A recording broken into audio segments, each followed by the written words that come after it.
So, hi. So I did get a couple requests for close talking, which,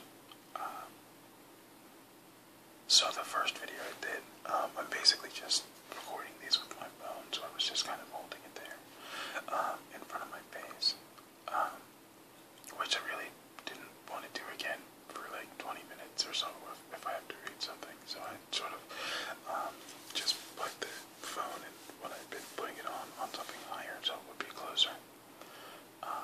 Not entirely certain as to whether or not this will work or not. The interesting thing is that I've personally, I've never, the close talking videos never actually did it for me, so they never triggered any tingles for me, so I've always been sort of, well, not always, but it's been interesting and fascinating to see how people, have different triggers and different things, set off the tingles and whatnot, but I thought I would at least try to do something that would be closer to close talking without me having to just hold the phone in front of my face like that. If this doesn't work, I can do an actual one like that first one, because it seems really weird to have the camera like right here. I shaved because I was getting very, and I'm also, my energy level's a bit low tonight because, and there's thunder and rain and all that fun stuff, but a bunch of people at work are getting sick, so fantastic. I'm fairly certain it's going to start going through the whole place, which will be fun. But, so, aside from just, the requests for close talking, I haven't really gotten any, nobody's really said they didn't like the reading. I did notice, interestingly enough, that, the video where I was whispering got more views and looks than the video where I was just talking, so, we will go ahead and go with whispering then, which obviously is fine. But, so, tonight, it is on Basilisk Station, Chapter 1. Fairly certain I'm going to stumble a couple times, a whole lot, as I read it. Like I said, I'm a bit off tonight, so hopefully it'll still work, so hopefully you still enjoy it. I do apologize if I mess up too much. Also, I did want to say, very sincerely, I very much appreciate everybody who subscribed. All the kind words have been really, really amazing. So thank you very much. I really do appreciate it. So, on Basilisk Station, and apparently I was trying to read this a little bit earlier, before I shifted the camera to something else, and, I really don't think this is going to work as a close talking video, but again, like I said, I don't know, since I don't really get triggers off of close talking, so maybe if I shift, I don't know. Yeah, I'm sure that was horrible as a close talking video. But anyway, apparently station, thruster, wow, shuttle. I was trying to read earlier tonight, tried to do like an earlier take of this, and bombed out like 2 pages in. I just couldn't talk anymore, but I noticed that shuttle, I had a lot of problems saying shuttle, so if I have a lot of problems saying shuttle, sorry. Okay, so on Basilisk Station, by David Weber, Chapter 1.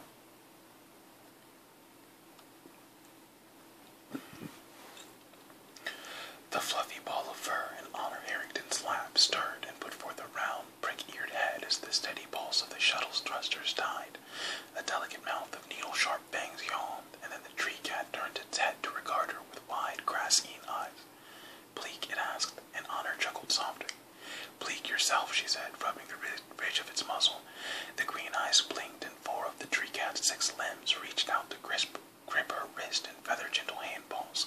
She chuckled again, pulling back to initiate a playful tussle, and the tree cat uncoiled to its full 65 centimeters, discounting its tail, and buried its 2 true feet in her midriff with a deep, buzzing hum of its purr.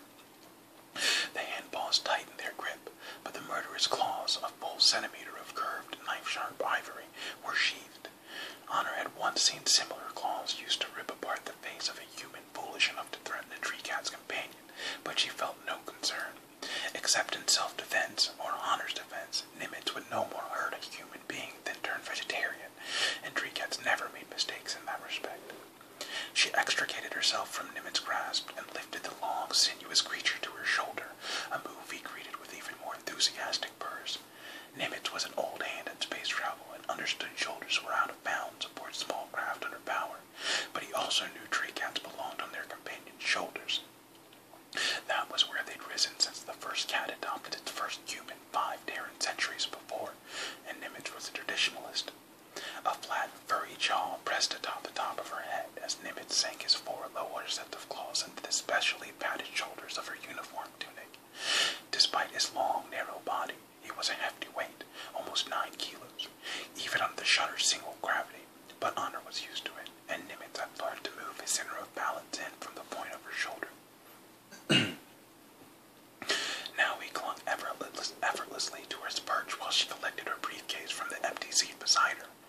Honor was the half-filled shuttle's senior passenger, which had given her the seat just inside the hatch.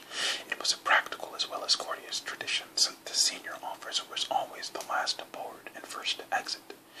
The shuttle quivered gently as its tractors reached out to the 70-kilometer bulk of Her Majesty's Space Station Hephaestus, the Royal Manticoran Navy's premier shipyard.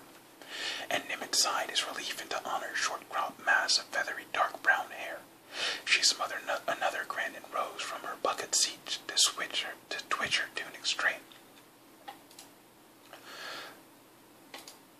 The shoulder seam had dipped under Nimitz's weight, and it took her a moment to get the red and gold navy shoulder flash with its roaring, lion-headed, bat-winged manticore spiked tail poised to strike back where it belonged. Then she plucked the beret from under her left epaulette. I don't know how to pronounce that word. It was the special beret, the white one she'd bought when they gave her a hawkwing, and she jiffed Nimitz's jaw gently aside and settled it onto her head. The tree cat put up with her until she had it adjusted just so, then shoved his chin back into the soft warmth, and she felt her face crease in a huge grin as she turned to the hatch. That grin was a violation of her normally severe professional expression, but she was entitled.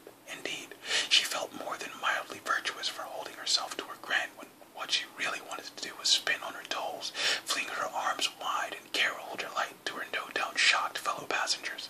But she was almost 24 years old, over 40 Terran standard years, and it would never have done for a commander of the Royal Manticoran Navy to be so undignified, even if she was about to assume command of her first cruiser. She smothered another chuckle, luxuriating in the unusual sense of complete and simple joy, and pressed a hand to the front of her tunic. The folded sheaf of archaic paper crackled at her touch, a curiously sensual, exciting sound, and she closed her eyes to savor it even as she savored the moment she'd worked so hard to reach. 15 years, 25 T-years, since that first exciting, terrifying day at the Saganami campus. 2.5 years of academy classes and running till she dropped. 4 years working her way without patronage or court interest from ensign to lieutenant. 11 months as sailing master aboard the frigate Osprey, and then her first command, a dinky little intrasystem LAC. It had massed barely 10,000 tons, and only a hull number, and not even the dignity of a name, but God, how she loved that tiny ship. Then more time as an executive officer, a turn as tactical officer on a massive super dreadnought, and then, finally, the coveted commanding officer's course after 11 grueling years. She thought she'd died and gone to heaven when they'd give her walkwing, for the middle-aged destroyer had been her very first hyper-capable command, and the 33 months she'd spent in command had been pure, unalloyed joy, capped by the coveted Fleet E award for her tactics in last year's war games. But this... The deck shuddered beneath her feet, and the light above the hatch blinked amber as the shuttle settled into Hephaestus' stocking buffers, then burned a steady green as the pressure equalized in the boarding tube. The panel slid aside, and Hunter stepped briskly through it. The shipyard tech manning the hatch at the far end of the tube saw the white beret of a starship's captain and the 3 gold stripes of a full commander on a space black sleeve, and came to attention, but his snappy response was flawed by a tiny hesitation as he caught sight of Nimitz. He flushed and twitched his eyes away, but Honor was used to that reaction. The tree cat's native to her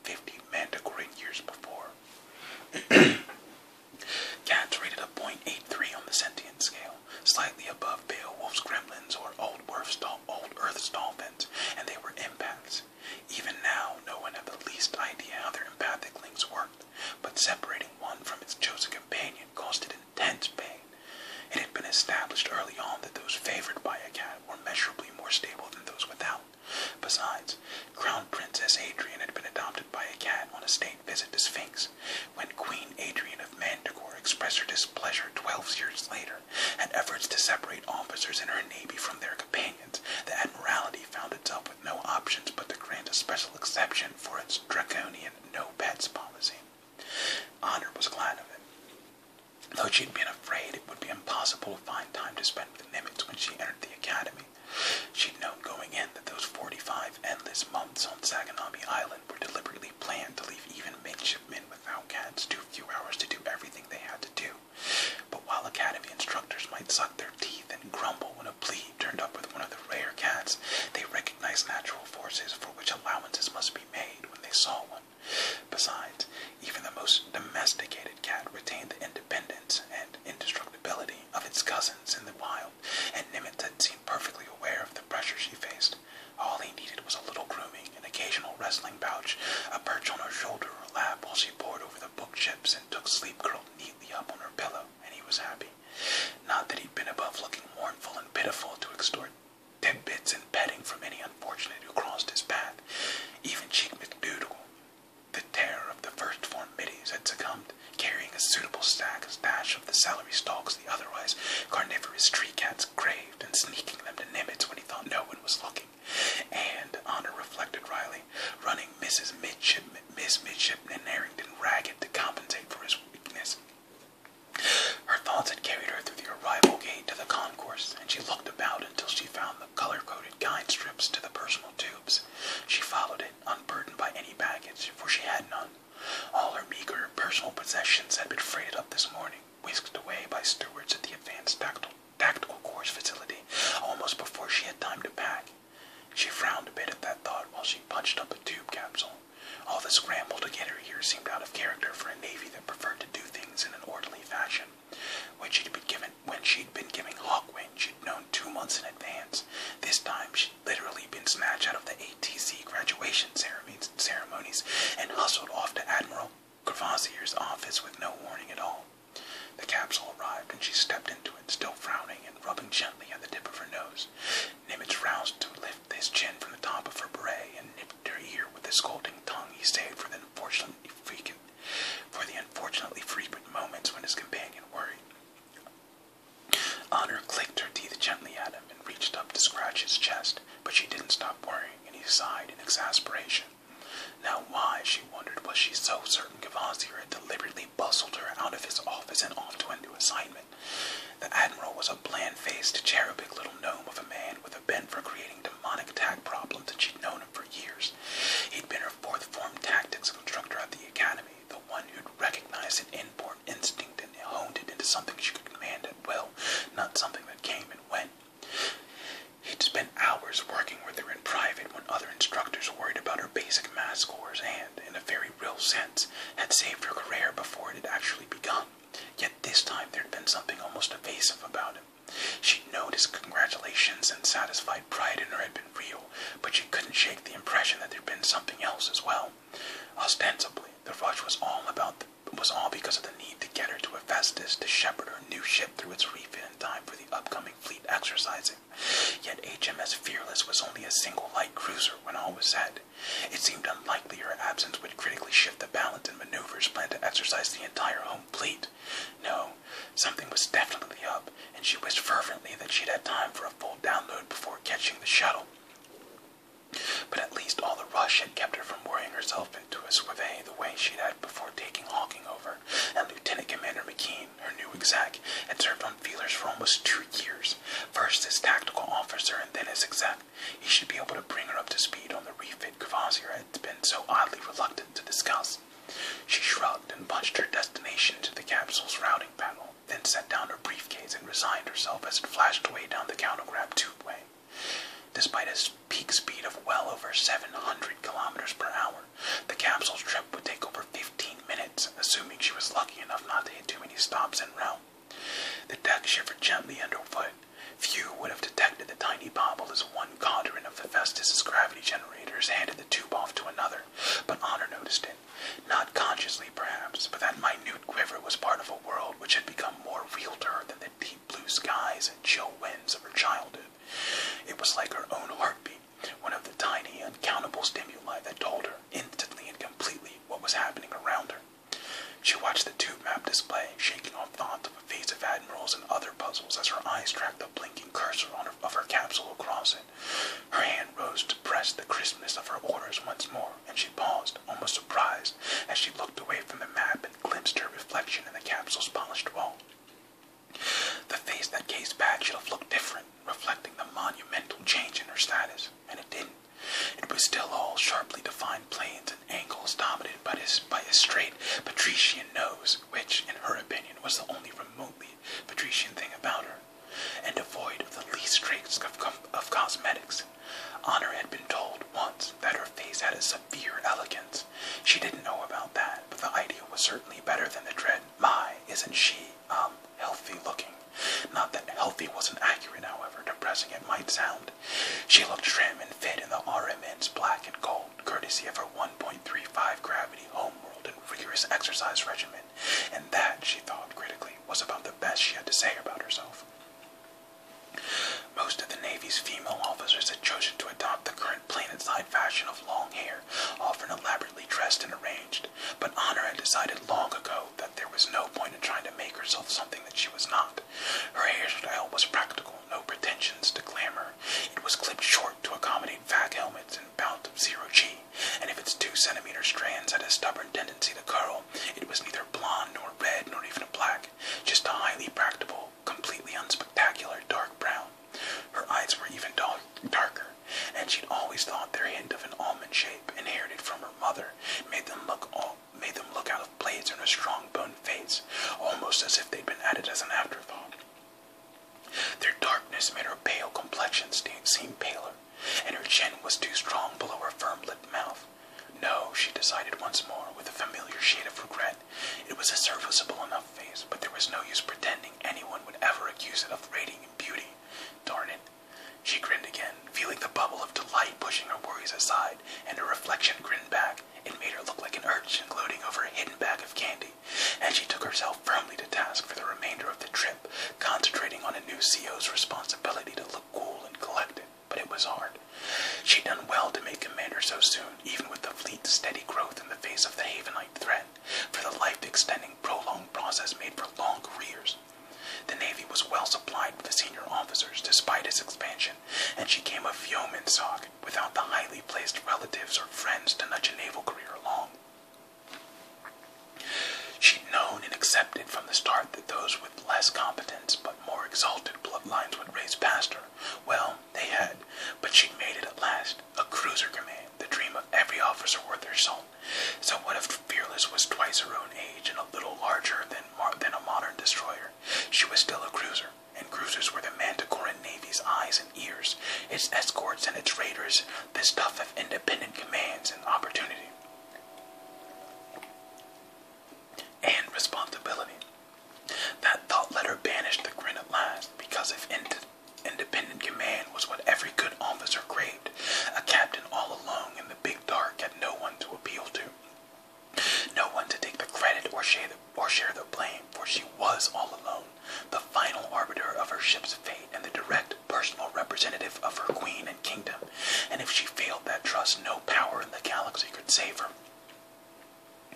The personnel capsule ghosted to a stop, and she stepped out into the spacious gallery of the space dock, brown eyes hungry as she swept over the new command at last.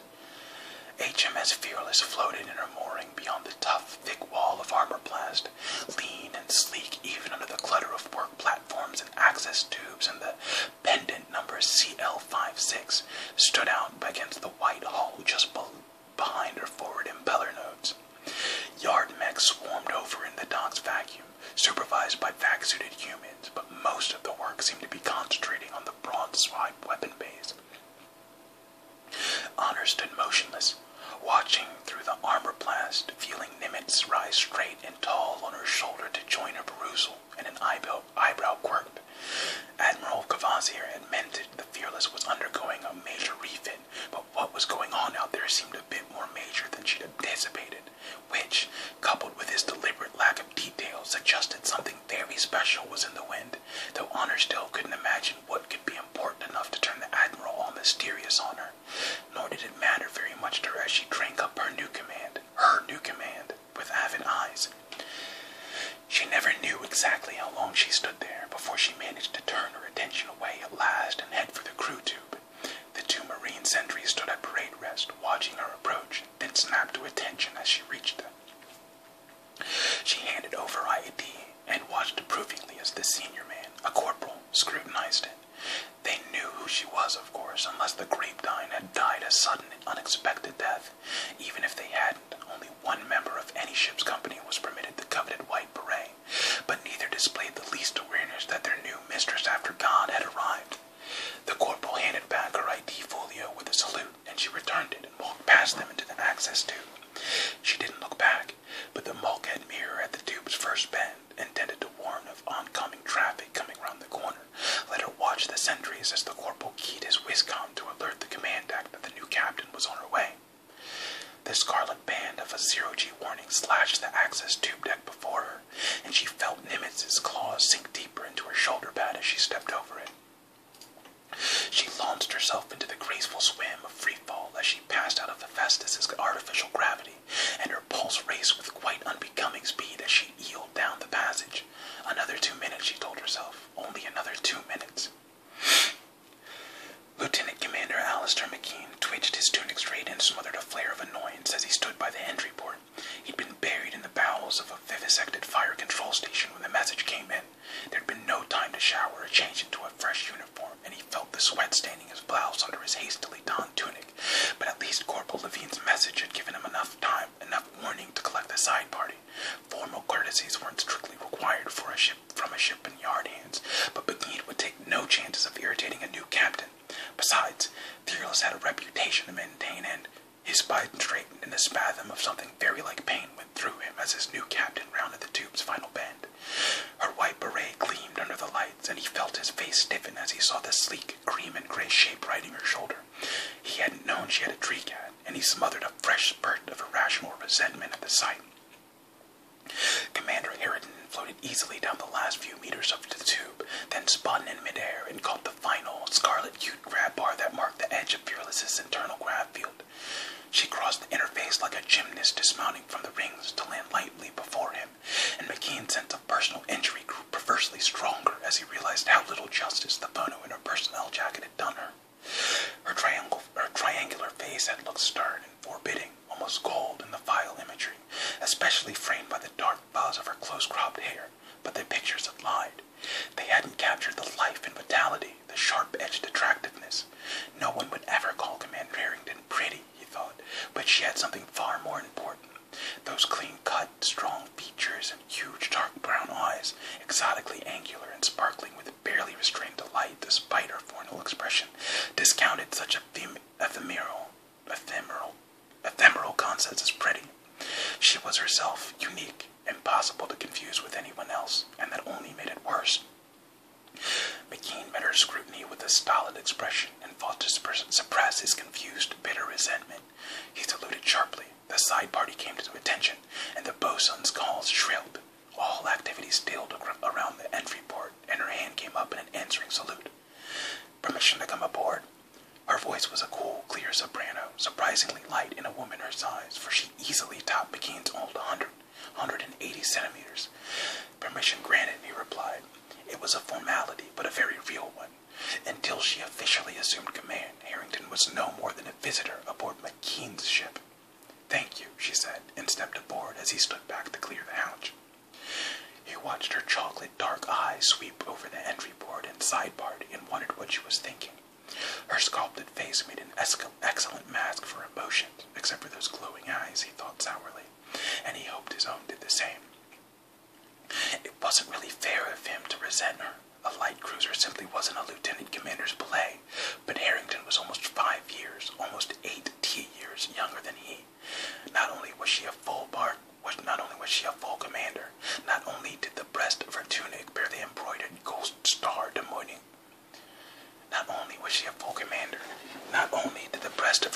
bear the embroidered gold star denoting a previous hyper-capable command, but she looked young enough to be his daughter.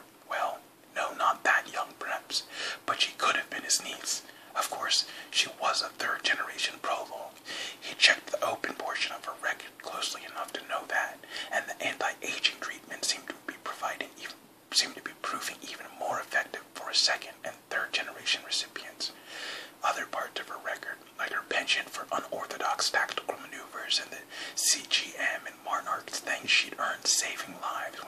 as Manticore's forward power room exploded, soothed his resentment a bit.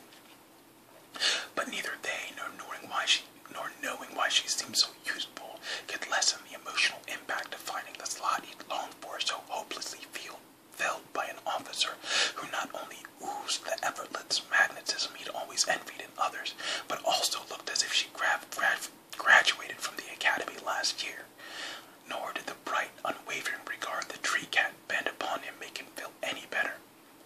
Harrington completed her inspection of the side party without comment, then turned back to him, and he smothered his resentment and turned to the next formalized step of his responsibilities. "May I escort you to the bridge, ma'am?" he asked, and she nodded. "Thank you, Commander," she murmured, and he led the way up ship. Honor stepped out of the bridge lift and looked around what was about to become her personal domain. The signs of a friendly refit were evident, and puzzlement stirred afresh as she noted the chaos of tools and parts strewn around her tactical section. Nothing else even seemed disturbed. Darn it, what hadn't Admiral Kvarthier told him about her ship? But that was for the future. For now, she had other things to attend to, and she crossed to the captain's chair, surrounded by its nest of displays and readouts at the center of the bridge. Most of the displays were retracted into their storage positions, and she rested her hand for a moment on the panel concealing the tactical repeater display. She didn't sit down. By long tradition, the chair was barred to any captain before she'd read herself aboard, but she took her place beside it and coaxed Nimitz off her shoulder and onto its far arm, out of the intercom's pickup field. Then she set aside her briefcase, pressed a stud on the near arm, and listened to the clear musical charm resounding throughout the ship. All activity aboard Fearless stopped. Even the handful of visiting civilian techs slid out from under the consoles they were rewiring or crawled up out of the bowels of power rooms and shunting circuits as the all-hands signal sounded. Bulkhead intercom screams flicked to life on Honor's face, and she felt hundreds of eyes as they noted the distinctive white beret and sharpened to catch their first sight of the captain into whose keeping the Lords of Admiralty and their infinite wisdom had committed their lives. She reached into her tunic, and paper crackled, whispering from every speaker as she broke the seals and unfolded her orders. From Admiral Sir Lucien Cortez, 5th Space Lord, Royal Manticoran Navy, she read in her crisp, cool voice, to Commander Honor Harrington, Royal Manticoran Navy, 35th day, 4th month, year 280 after landing. Madam, you are hereby directed and required to proceed aboard Her Majesty's Starship Fearless CL-56, there to take upon yourself the duties and responsibilities of commanding officer in the service of the Crown. Fail not in this charge at your peril. By order of Admiral Sir Edward Janasek, First Lord of Admiralty, Royal Manticoran Navy, for Her Majesty the Queen. She fell silent and refolded her orders without even glancing at the pickup. For almost 5 T-centuries, those formal phrases had marked the transfer of command aboard the ships of the Manticoran Navy. They were brief and stilted, but by the simple act of reading them aloud, she had placed her crew under her authority, bound them to obey her upon pain of death.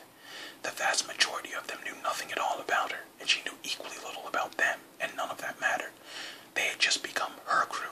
Their very lives depended upon how well she did at her job, and an icicle of awareness sang through her as she finished folding the heavy sheet of paper and turned once more to McKean. "Mr. Exec," she said formally, "I assume command." "Captain," he replied with equal formality, "you have command. Thank you." She glanced at the duty quartermaster, reading his nameplate from across the bridge. "Make a note in the log, please, Chief Brown," she said, and turned back to the pickup and her watching crew. "I won't take up your time with any formal speeches, people. We have too much to do and too little time to do it in as it stands. Carry on." She touched the stud again. The intercom screens went blank, and she lowered herself into the comfortable contoured chair, her chair now. Nimitz swarmed back onto her shoulder with a slightly aggrieved flip of his tail, and she gestured for McKean to join her. The tall, heavy-set exec crossed the bridge to her while the bustle of work resumed about him. His gray eyes met hers with, she thought, perhaps just an edge of discomfort or challenge. The thought surprised her, but he held out his hand in the traditional welcome to a new captain, and his deep voice was level. "Welcome aboard, ma'am," he said. "I'm afraid things are a bit of a mess just now, but we're pretty close to on schedule, and the dockmasters promised me 2 more work crews starting next watch." "Good. Honor returned his handshake, then stood and walked towards the gutted fire control section with him.